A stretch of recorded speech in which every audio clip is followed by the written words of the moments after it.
Hello everyone, good morning. आप सभी लोगों का बहुत बहुत स्वागत है आज के इस हमारे सेशन में, जिसमें कि हम लोग 15 क्वेश्चंस को डिस्कस करेंगे। ठीक है, तो सभी लोग जल्दी से जुड़ जाइए। एक बार क्लास को आप लोग दोस्तों में फटाफट से शेयर करेंगे बिना देरी किए हुए।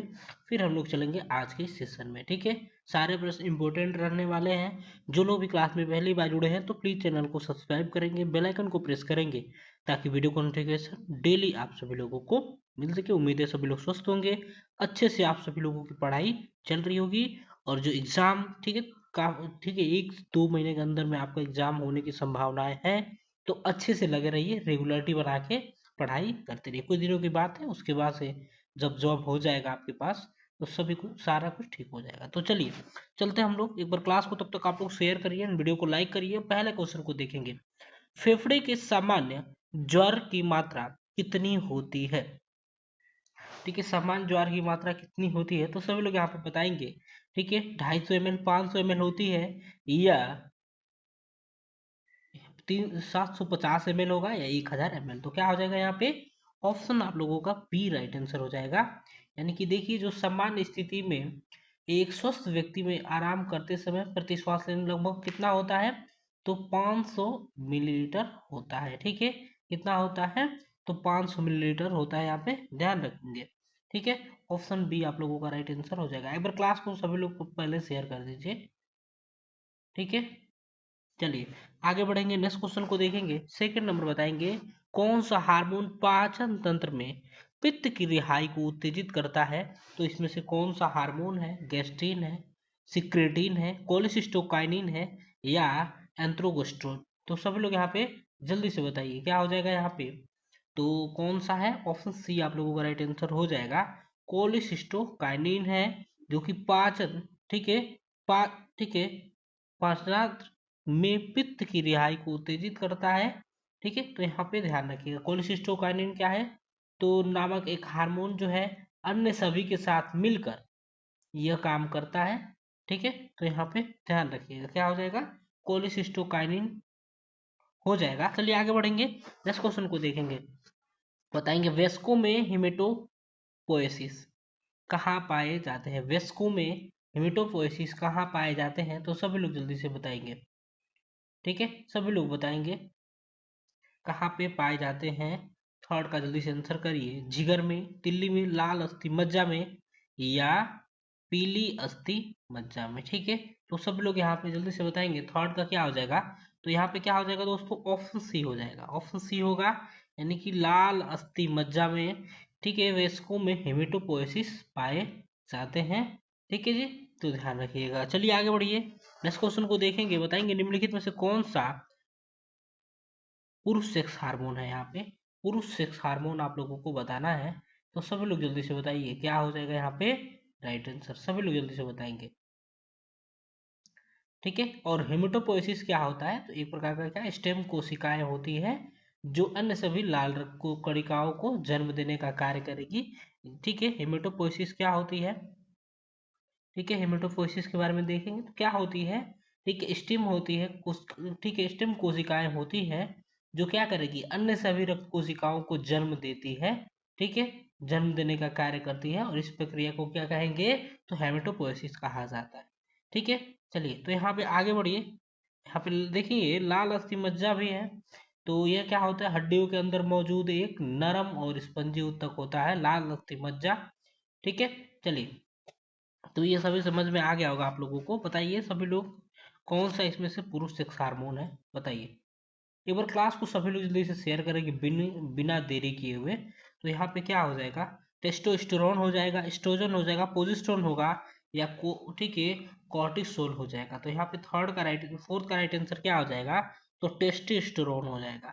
ठीक है, और एक बार सभी लोग कमेंट बॉक्स में ये भी बताइए कि महिला सेक्स हार्मोन कौन सा है इसमें से। ठीक है, महिला सेक्स हार्मोन कौन सा है? पुरुष सेक्स हार्मोन तो क्या होता है? टेस्टोस्टेरोन होता है। ठीक है, जो क्या करता है? अंडकोश द्वारा उत्पादित होता है, और पुरुष विशेषताओं के विकास में महत्वपूर्ण भूमिका निभाने का कार्य करेगा। इनका कार्य क्या होता है? तो पुरुषों में द्वितीयक, ठीक है, यौन विशेषताओं जैसे कि आवाज का गहरा होना, चेहरे और शरीर और बाल, ठीक है, शरीर और बालों पर का बढ़ना, ठीक है, या भी सभी चीजों का विकास करेगा, जैसे आवाज चेंजेज होते हैं, गहरा हो जाएगा, चेहरे और शरीर पर बालों का बढ़ना, इसका विकास करता है ये। ठीक है, ध्यान रखिए। और क्या करेगा, मांसपेशियों और हड्डियों के विकास में मदद करेगा, यौन इच्छा और प्रजनन क्षमता को प्रभावित करने का कार्य करेगा। ठीक है, और ये भी आपसे पूछ लिया जाएगा, टेस्टोस्टेरोन का उत्पादन, तो ये मुख्य रूप से अंडकोश के द्वारा उत्पादित होता है। अधिक ग्रंथि भी टेस्टोस्टेरोन उत्पादन करती है। और देखिए, इसके कमी से क्या हो सकता है, टेस्टोस्टेरोन, तो पुरुषों में टेस्टोस्टेरोन की कमी से कई समस्याएं का कारण हो सकता है, जैसे कि कम यौन इच्छा, मांसपेशी और हड्डियों का कम होना, और थकान होना। ठीक है, और यहाँ पे देखिए, एस्ट्रोजन जो होता है, कौन सा होता है एस्ट्रोजन, क्या होता है, तो महिला सेक्स हार्मोन होता है। ठीक है, चलिए आगे बढ़िए, नेक्स्ट क्वेश्चन को देखेंगे। बताइए, फिफ्थ नंबर सभी लोग आंसर बताएंगे। लैंगरहैंस के आइसोलेट किस में मौजूद होते हैं? लैंगरहैंस के आइसोलेट जो है किस में मौजूद होते हैं, सभी लोग जल्दी से बताएंगे। क्या हो जाएगा, फटाफट से आंसर करिए, एंड क्लास को आप लोग शेयर करिए। कहाँ पे, अग्नाशय में, यकृत में, प्लीहा में, या पेट में? तो सभी लोग यहाँ पे बताएंगे जल्दी से, क्या हो जाएगा दोस्तों, सभी लोग बताइए। तो यहाँ पे हो जाएगा क्या, ऑप्शन हो जाएगा आप लोगों का ए। कहाँ पे पाया जाता है, अग्नाशय में। ठीक है, लैंगरहैंस के आइसोलेट जो है, ठीक है, अग्नाशय में मौजूद होता है, जो कि अंतःस्रावी कोशिकाओं के समूह होते हैं। क्या होते हैं ये, अंतःस्रावी कोशिकाओं के समूह होते हैं। ठीक है, देखिए, लैंगरहैंस के आइसोलेट, ठीक है, अग्नाशय के भीतर पाए जाते हैं, जो कि एक ऐसा अंग है जो भोजन को पचाने और रक्त शर्करा के स्तर को नियंत्रित करने में मदद करेगा। ठीक है, ये क्या होते हैं, तो अंतःस्रावी कोशिकाओं के समूह होते हैं, यानी कि ये क्या होते हैं, अंतःस्रावी कोशिकाएं जो है, ये आइसोलेट अंतःस्रावी कोशिकाओं के समूह होते हैं, जो कि हार्मोन का उत्पादन करते हैं। ठीक है, ध्यान रखिएगा। ठीक है, और इसका लैंगरहैंस, ठीक है, लैंगरहैंस के आइसोलेट की खोज कब किया गया था? तो इसका एक बार देख लीजिए, लैंगरहैंस के आइसोलेट का खोज 1869 में किया गया था। ठीक है, पाल लैंगरहैंस के द्वारा किया गया था। किसके द्वारा? तो पाल लैंगरहैंस। ठीक है, पाल लैंगरहैंस, सॉरी लैंगरहैंस है ये, पाल लैंगरहैंस के द्वारा किया गया था।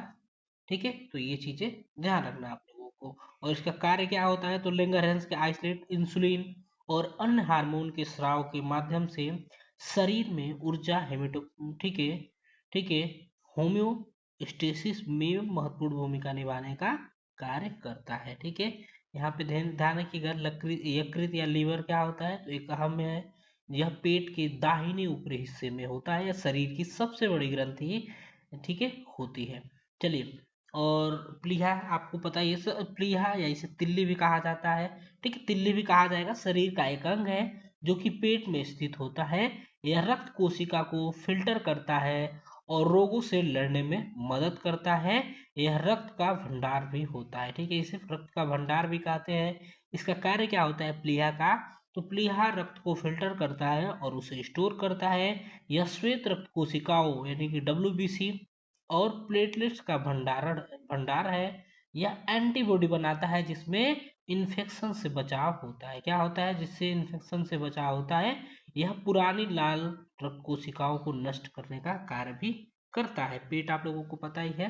ठीक है, चलिए आगे बढ़िए, नेक्स्ट क्वेश्चन को देखेंगे। सिक्स्थ नंबर बताएंगे, प्रारंभिक दृश्य किस क्षेत्र में स्थित होता है? ठीक है, प्रारंभिक दृश्य फ्रंटल लोब में, टेम्पोरल लोब में, ठीक है, पेरिएटल लोब में, या ऑक्सीपिटल लोब में? तो सभी लोग सिक्स का आंसर करिए। छठे नंबर का क्या हो जाएगा दोस्तों? ठीक है, तो यहाँ पे क्या हो जाएगा, ऑप्शन डी हो जाएगा, ऑक्सीपिटल लोब हो जाएगा। ठीक है, क्या हो जाएगा, ऑक्सीपिटल लोब हो जाएगा, यानी कि प्रारंभिक दृश्य क्षेत्र, जिसे प्राथमिक दृश्य, ठीक है, दृश्य भी कहा जाता है। यह मस्तिष्क के पश्च कपाल पाली यानी कि ऑक्सीपिटल लोब में होता है। ठीक है, चलिए, तो यहाँ पे ध्यान रखिएगा, यह क्या होता है, तो यह मस्तिष्क के पीछे की ओर स्थित होता है। ठीक है, ऑप्शन डी हो जाएगा, फ्रंटल। ठीक है, ऑक्सीपिटल लोब के बारे में आप लोग जानेंगे, मस्तिष्क का, ठीक है, दृश्य प्रसंस्करण के लिए जिम्मेदार होता है। यह क्या करेगा, तो यह मस्तिष्क के पीछे, पार्श्विक और टेम्पोरल लोब के पीछे होता है। यहाँ पे देखिए, फ्रंटल लोब की बात की गई है ना, तो यह मस्तिष्क का हिस्सा है जो सोच किसके किसके लिए काम करता है, तो सोच के लिए। ठीक है, सोच भावना, ठीक है, सोच भावना निर्णय लेना, ठीक है, सोच भावना निर्णय लेना और आत्म नियंत्रण जैसी गतिविधियों को नियंत्रित करता है। इसे ललाट पाले भी कहा जाता है। क्या कहा जाएगा इसे? ललाट पाले भी कहा जाता है। यह मस्तिष्क के सबसे आगे के हिस्से में स्थित होता है। टेम्पोरल लोब क्या होता है, जिसे काल लोब भी कहा जाता है। ठीक है, इसे काल लोब, ठीक है, काल लोब भी कहा जाता है। टेम्पोरल लोब को काल लोब भी कहा जाता है। ये क्या करेगा, तो सुनने, भाषा, स्मृति और भावनाओं को संसाधित करने में महत्वपूर्ण भूमिका निभाएगा। एंड देखिए पार्श्विक लोब यानी कि ओरिएंटल लोब क्या है, मस्तिष्क का एक, ठीक है, प्रमुख हिस्सा है। यह मस्तिष्क के 4 लोबों में से एक है। ठीक है, यानी कि देखिए ये 4 लोब है, frontal lobe, temporal lobe and parietal lobe होता है। ध्यान रखिएगा, यह खोपड़ी के ऊपरी, ठीक है, ऊपरी पीठ क्षेत्र में होता है। यह मस्तिष्क के बाकी हिस्सों से संवेदी जानकारी को संसाधित करने का कार्य करता है। ठीक है जी, चलिए आगे बढ़ेंगे। 7 नंबर को देखिएगा। बताइए, एक बार क्लास को सभी लोग शेयर करिए, संख्या आपकी कम है तो एक बार जल्दी से वीडियो को लाइक भी कर दीजिए एंड दोस्तों में शेयर करिए। बताइए, कंकाली मांसपेशी यानी कि स्केलेटल मसल में संकुचनशील प्रोटीन कौन सा है? एक्टिन है, ठीक है, ट्रोपोनिन है, या ट्रोपोमायोसिन है, या टीटीन है। तो सभी लोग यहाँ पे जल्दी से बताएंगे क्या हो जाएगा। कंकाली मांसपेशी के बारे में पूछा गया है, तो 7 का क्या हो जाएगा, यहाँ पे ऑप्शन हो जाएगा एक्टिन हो जाएगा। ठीक है, ध्यान रखिएगा, एक्टिन हो जाएगा। एक्टिन को लगाएंगे आप लोग यहाँ पे राइट आंसर। क्या इसको लगाएंगे दोस्तों, तो यहाँ पे आप लोग लगाएंगे एक्टिन को, राइट आंसर लगा देंगे। 7 का क्या हो जाएगा, तो संकुचनशील पूछा गया है ना, प्रोटीन एक्टिन और मायोसिन होता है। तो यहाँ पे ऑप्शन में क्या है, एक्टिन और मायोसिन भी होता है। तो ऑप्शन में क्या है, एक्टिन आपका दिया है, मायोसिन नहीं दिया है, तो मायोसिन नहीं होगा, मायोसिन भी होता है। ठीक है, मायोसिन जो मांसपेशियों के संकुचन और गति के लिए जिम्मेदार होता है। एक्टिन क्या होता है, तो एक पतले फिलामेंट का मुख्य घटक है जो मांसपेशियों के संकुचन में महत्वपूर्ण भूमिका निभाता है। ठीक है, एक्टिन क्या करेगा, तो पतले फिलामेंट का मुख्य घटक है जो कि मांसपेशियों के संकुचन में महत्वपूर्ण भूमिका निभाता है। एंड मायोसिन जो है एक मोटे फिलामेंट का मुख्य घटक है जो एक्टिन फिलामेंट के साथ मिलकर मांसपेशियों के संकुचन को सक्षम बनाता है। ठीक है, यहाँ पे ध्यान रखिएगा। ठीक है, चलिए आगे बढ़े हम लोग। यहाँ पे देखिए, पहले देखेंगे ट्रोपोनिन। ट्रोपोनिन क्या होता है, एक प्रोटीन है जो कि हृदय की मांसपेशियों में मौजूद होता है।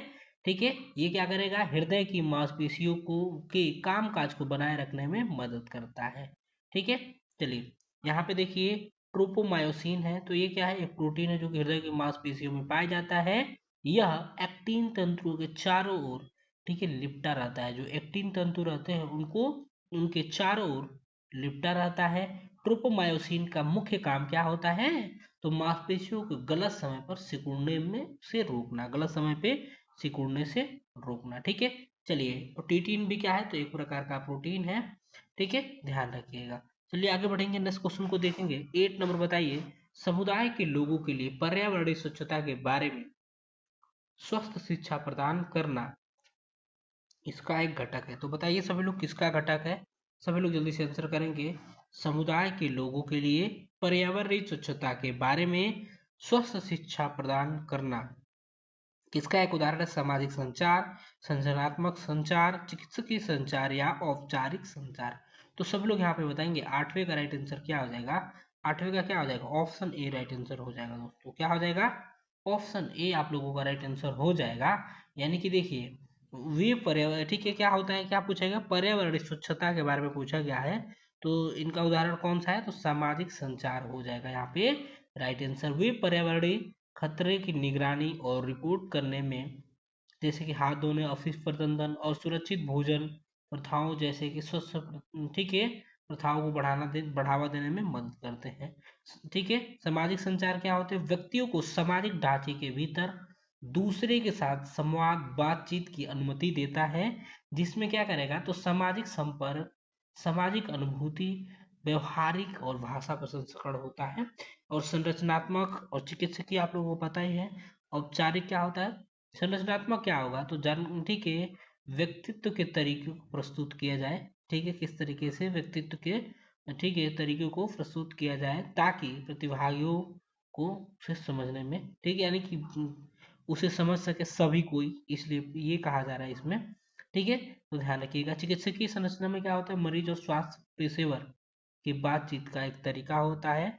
औपचारिक संचार क्या हो जाएगा, ठीक है, तो बताएंगे आप लोग। चलिए आगे बढ़ेंगे, हम लोग नेक्स्ट क्वेश्चन को देखेंगे। नेक्स्ट क्वेश्चन 9th नंबर बताइए। एक बार क्लास को सभी लोग शेयर करेंगे दोस्तों, क्लास को शेयर करिए दोस्तों में, ठीक है, वीडियो को लाइक करिए। ठीक है, ठीक है जी। तो बताइए यहाँ पे क्या होगा, किसके अतिरिक्त सभी सामुदायिक आकलन प्रयुक्त डेटा संग्रहण है। तो सभी लोग यहाँ पे 9th का बताइए जल्दी से, क्या हो जाएगा, उपयुक्त निर्णय करना, संगठन और समस्या की तुलना, प्रभावी संचार या जांच और माप। तो यहाँ पे क्या हो जाएगा 9th का, ऑप्शन बी हो जाएगा दोस्तों। ठीक है, क्या होगा, ऑप्शन बी हो जाएगा, यानी कि संगठन और समस्या की तुलना हो जाएगा। इसके अतिरिक्त सभी सामुदायिक आकलन में प्रयुक्त डेटा संग्रह तकनीकें कौन कौन सी है, तो संगठन और समस्या की तुलना हो जाएगा यहाँ पे आप लोगों का राइट आंसर। चलिए आगे बढ़िएगा, नेक्स्ट क्वेश्चन को देखेंगे। कंप्यूटर पर कार्य करने वाले का सबसे आम व्यवसायिक जोखिम कौन सा है। तो कंप्यूटर पर जो कार्य करते हैं उनके लिए सबसे आम व्यवसायिक जोखिम क्या है, कैंसर है, फेफड़ों की बीमारी है, मोतियाबिंद है, कार्पस टनल सिंड्रोम है। तो यहाँ पे क्या हो जाएगा, ऑप्शन डी राइट आंसर हो जाएगा ना, कार्पस टनल सिंड्रोम जो हो जाएगा। ठीक है, इसमें क्या होता है, इस व्यक्ति के हाथ और बाह सुन्न होना और उसमें झंझनाहट आना। ठीक है, इसमें क्या होता है, कलाई की नसें दब जाती है, जिसकी वजह से क्या होगा, हाथ और बाह शून्य पड़ जाता है, उसमें झंझनाहट होती है। तो ये चीजें ध्यान रखिएगा। ठीक है, कलाई की बनावट और दूसरी बीमारियों की वजह से कार्पल टनल सिंड्रोम हो सकता है। ठीक है, यानी कि ज्यादा देर तक हाथों को ऐसे रखे रखे क्या होता है, तो उसमें झंझनाहट आ जाती है। ठीक है, खून यदि रुक जाती है तो। चलिए आगे बढ़िएगा, मोतियाबिंद पता ही है। ठीक है, ये इसमें क्या होता है, तो ज़्यादा ठीक है धीरे धीरे विकसित होता है। इसमें क्या होगा कि आँख को जो ठीक है, आँख का सामान्य लेंस के साथ ठीक है, उस पर क्या होगा, लेंस जो होता है ना उस पर वाइट वाइट कलर का ठीक है परत जम जाता है। ठीक है, ध्यान रखिएगा। इसमें क्या होगा, तो धुंधला दिखने लगता है मोतियाबिंद में। चलिए आगे बढ़िए, नेक्स्ट क्वेश्चन को देखेंगे। 11 नंबर बताइए, 11वें नंबर का सभी लोग आंसर करेंगे। कैल्शियम के अवशोषण के लिए आवश्यक है, तो सभी लोग इसमें से बताइए। ठीक है, vitamin A, vitamin B, vitamin C and vitamin D. तो कैल्शियम के अवशोषण के लिए कौन सा आवश्यक है, तो यहाँ पे हो जाएगा क्या, ऑप्शन डी हो जाएगा दोस्तों। क्या होगा, यानी कि विटामिन डी जो है ठीक है कैल्शियम के अवशोषण के लिए आवश्यक होता है। कैल्शियम के अवशोषण के लिए विटामिन डी आवश्यक होता है, जो पाचन तंत्र में कैल्शियम को अवशोषित करने में मदद करेगा। ठीक है, देखिए, ठीक है, विटामिन डी क्या है, तो यह कैल्शियम के अवशोषण के लिए महत्वपूर्ण भूमिका निभाता है। और ये क्या करेगा, तो जो भोजन में कैल्शियम होता है उसको शोषित करने का कार्य करता है। ठीक है, विटामिन ए का रासायनिक नाम सभी लोग बताएंगे, विटामिन बी का एंड विटामिन सी का। ठीक है, विटामिन ए का रासायनिक नाम क्या होता है, तो रेटिनॉल होता है। विटामिन बी का ठीक है, विटामिन ए की कमी से कौन सा होता है, रात्रि अंधता होता है। विटामिन बी ठीक है क्या होगा, तो बेरी बेरी हो जाएगा इससे, यानी कि थायमिन की कमी से। विटामिन सी क्या होगा, स्कर्वी ठीक है, स्कर्वी कैसी हो जाएगा। ठीक है, तो इसकी कमी से क्या हो जाएगा, स्कर्वी हो जाएगा। ठीक है, इसकी कमी से स्कर्वी हो जाएगा। ये चीजें ध्यान रखना है, और कमेंट बॉक्स में सभी लोग लिखेंगे पूरा डिटेल से। ठीक है, जो भी आपको पता है, vitamin A B C D, vitamin D की कमी से कौन सा रोग होता है ये भी आप लोग कमेंट बॉक्स में बताएंगे। तो रिकेट्स होता है, ठीक है, ऑस्टियोमैलेशिया। ठीक है, चलिए आगे बढ़िए, नेक्स्ट क्वेश्चन को देखेंगे। बताएंगे मानव दूध का औसत ऊर्जा मान कितना होता है, 12th का सभी लोग बताएंगे। मानव दूध का औसत ऊर्जा मान कितना होता है जी, सभी लोग बताएंगे। 50 किलो कैलोरी प्रति 1100 मिलीलीटर, 70 किलो कैलोरी प्रति 100 मिलीलीटर, या 100 किलो कैलोरी प्रति 100 मिलीलीटर, 150 किलो कैलोरी प्रति 100 मिलीलीटर। यहाँ पे क्या हो जाएगा दोस्तों, आप लोग बताइए, सभी लोग जल्दी से बताइए। ठीक है, तो यहाँ पे क्या हो जाएगा कि 12th का क्या हो जाएगा, आप लोग को ऑप्शन बी हो जाएगा, 70 किलो कैलोरी हो जाएगा। तो क्या हो जाएगा, प्रति 100 मिलीलीटर। मानव दूध की औसत ऊर्जा मान कितना होता है, तो 70। ठीक है, कई जगह आप लोग देखेंगे ना, ठीक है, 60 से 75, ठीक है। इसको आप लोग क्या कर लेंगे, 70 किलो कर लेंगे एवरेज में। ठीक है, एवरेज में 70 किलो कैलोरी प्रति 100 मिलीलीटर हो जाता है। ठीक है, तो यहाँ पे ध्यान रखिएगा 12 का ऑप्शन बी राइट आंसर हो जाएगा। 13 को देखेंगे, कंजक्टाइवा में बीट्रूट के धब्बे की सॉरी किसकी कमी के संकेत करते हैं। तो कंजक्टाइवा में बीट्रूट के धब्बे किसकी कमी का संकेत करते हैं। ठीक है, तो यहाँ पे क्या हो जाएगा, vitamin D, vitamin B 12, vitamin B 6 या विटामिन ए। तो ये क्या हो जाएगा यहाँ पे, विटामिन ए की कमी का संकेत करते हैं। कंजक्टाइवा में बीट्रूट के धब्बे विटामिन ए की कमी का संकेत करते हैं। तो 13 का क्या हो जाएगा यहाँ पे सभी लोग। ठीक है, तो ऑप्शन हो जाएगा क्या, डी हो जाएगा, यानी कि विटामिन ए हो जाएगा 13 का राइट आंसर। ठीक है, कंजक्टाइवा के बीट्रूट के धब्बे विटामिन ए की सॉरी कमी के संकेत होते हैं। बीट्रूट के धब्बे क्या होते हैं, तो ये कंजक्टाइवा यानी कि आंखों के सफेद भाग, ठीक है, पर हल्के पीले या सफेद रंग के झागदार धब्बे होते हैं, झागदार धब्बे होते हैं। ठीक है, तो ये विटामिन ए की कमी के कारण होते हैं। विटामिन डी की कमी के कारण क्या होगा, और इसका रासायनिक नाम सभी लोग बताएंगे। विटामिन बी 12 का रासायनिक नाम बताएंगे। विटामिन बी 6 का रासायनिक नाम सभी लोग कमेंट बॉक्स में बताएंगे, ताकि ठीक है सभी लोगों को एक बार याद हो जाए और ये भी पता चले कि आपको याद है कि नहीं। और कहीं से देख के नहीं लिखना है, अपने मन से लिखना है। और इनकी कमी से कौन कौन से रोग होते हैं, विटामिन डी का बता दिया, विटामिन बी 12 क्या होता है, और विटामिन बी 6 ये भी इम्पोर्टेंट है क्योंकि काफ़ी बार एग्जाम में पूछा जाता है। ठीक है, और विटामिन ठीक है 12 का बताएंगे इसकी कमी से क्या होता है। चलिए आगे बढ़िए, 14 नंबर बताइए सभी लोग, स्कर्वी किसकी कमी की वजह से होता है। स्कर्वी बताइए, विटामिन डी की कमी से, विटामिन सी, विटामिन बी 12 की कमी से, या विटामिन बी 2 की कमी से। सभी लोग यहाँ पे बताएंगे स्कर्वी। ठीक है, स्कर्वी किसकी कमी से होता है, तो आसान क्वेश्चन है आप लोगों के लिए, ऑप्शन सी हो जाएगा, ऑप्शन सी हो जाएगा। ठीक है, ऑप्शन सी हो जाएगा, यहाँ पे ध्यान रखिएगा, यानी कि विटामिन सी की कमी के कारण होता है, यानी कि स्कर्विक एसिड की कमी से यह गंभीर समस्या हो सकती है। एक ऐसी बीमारी है जो विटामिन सी की कमी के कारण होगी। इसमें क्या होगा, तो विटामिन सी की कमी के क्या होता है, तो कमजोरी, थकान, मसूड़ों में खून आना, त्वचा पे चकत्ते, घाव का ठीक ना होना, एनीमिया, ये सभी इसके इसके कारण होते हैं। चलिए, विटामिन डी के कम डी का रासायनिक नाम लिखेंगे, कम इसकी कमी से क्या होता है, विटामिन बी 12 का रासायनिक नाम लिखेंगे, एंड विटामिन बी 2 का रासायनिक नाम सभी लोग लिखेंगे। ठीक है, चलिए आगे बढ़े हम लोग, नेक्स्ट क्वेश्चन को देखते हैं। लास्ट क्वेश्चन आज का क्या हो जाएगा, वसा के द्वारा प्रदान की गई ऊर्जा की मात्रा। तो बताइए सभी लोग, वसा के द्वारा प्रदान प्रदान की गई ऊर्जा की मात्रा 3 किलो कैलोरी प्रति ग्राम, 4 किलो कैलोरी प्रति ग्राम, 6 किलो कैलोरी प्रति ग्राम, या 9 किलो कैलोरी प्रति ग्राम। तो क्या हो जाएगा, सब लोग यहाँ पे जल्दी से बताएंगे। ठीक है, विटामिन बी 2 क्या होता है, तो राइबोफ्लोविन होता है आपका। विटामिन बी 6 क्या होता है, तो पैराडॉक्सिन होता है। विटामिन बी 12 क्या होता है, तो ये आपका होता है साइनोकोल्बामेन। ठीक है, चलिए तो यहाँ पे सभी लोग बताइए क्या हो जाएगा। तो आसान क्वेश्चन है ना, 9 किलो कैलोरी प्रति ग्राम। ठीक है जी, तो कितना होता है, तो 9 किलो कैलोरी प्रति ग्राम हो जाता है। एक सेकेंड, ठीक है, तो ऑप्शन डी आप लोगों का यहाँ पे राइट आंसर हो जाएगा। एक बार सभी लोग वीडियो को लाइक एंड शेयर जरूर करिएगा दोस्तों, इतना मेहनत कर रहे हैं, थोड़ा सा आप लोग सपोर्ट करिए, एंड क्लास को दोस्तों में ज़्यादा से ज़्यादा शेयर करिए। वसा यानी कि प्रति ग्राम 9 किलो कैलोरी ऊर्जा प्रदान करता है, जो कि कार्बोहाइड्रेट और प्रोटीन की तुलना में अधिक होता है। ये कितने होते हैं, कार्बोहाइड्रेट और प्रोटीन जो कि 4 कैलोरी प्रदान करते हैं। ठीक है, चलिए, तो 1 ग्राम वसा 9 किलो कैलोरी, 1 ग्राम कार्बोहाइड्रेट कितना देता है, तो 4 किलो कैलोरी देता है, और 1 ग्राम प्रोटीन भी 4 किलो कैलोरी देता है। ठीक है जी, चलिए तो ये रहे आपके 15 क्वेश्चन। चलिए मिलते हैं आप सभी लोग से नेक्स्ट क्लास में। जितने भी क्वेश्चन आप लोगों से मैं पूछा हूँ सभी का आंसर जरूर करेंगे, और लास्ट में स्कोर अपना बताएंगे।